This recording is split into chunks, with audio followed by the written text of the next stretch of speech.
Hey everyone, welcome back to Corporate Decoder. Today we are diving into a report from Jasper Therapeutics, and let me tell you, it involves some interesting data about a skin condition that might leave you itching for more information. Speaking of itching, if you appreciate getting straight insights from corporate documents, make sure you're subscribed. We also have a Discord community linked in the description below where you can discuss the reports with fellow investors. Jasper Therapeutics just released a report about some updated information from their study focusing on a treatment for chronic spontaneous urticaria. Urticaria, in simple terms, is a fancy name for hives, that itchy, raised rash that can pop up on your skin. The company gave an update on the progress of the study and announced a conference call to discuss everything. Now, before we get too deep into the specifics, it's worth noting that Jasper Therapeutics is a publicly traded company. You can find their stock under the ticker symbol JSPR. They also have warrants, which are like options to buy more stock later. So back to the urticaria study, Jasper Therapeutics issued a press release about the data from their Beacon Phase 1b/2a study. This study is testing a drug called briquilimab, and they're trying it out on adults who have chronic spontaneous urticaria.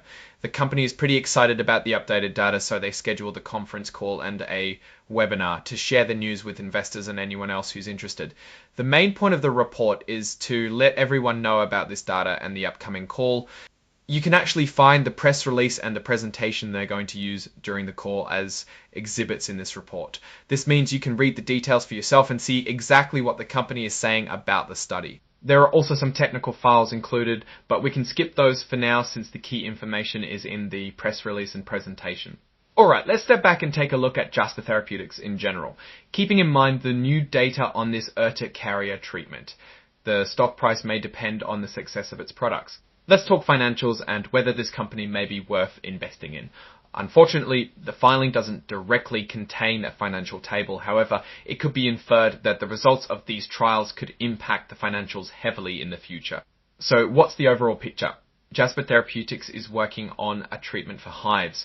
If the treatment is successful in the long term, that is a positive thing. Of course, there are always risks. Drug development is a long and challenging process. Also, keep in mind that this is just one study and the results need to be confirmed in larger trials. It can plain English, a lot can still happen. That may or may no affect the short sale.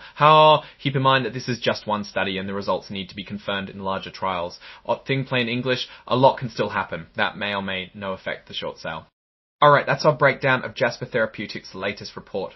What's your take on these developments, especially regarding the briquilimab study and its potential impact? Drop your thoughts in the comments. If this analysis was valuable, hitting that like button really helps, and subscribe for more deep dives. Don't forget to check out the Discord in the description. As always, this is not financial advice. Do your own research before investing with the help of a financial specialist on the matter. Thanks for watching. See you next time.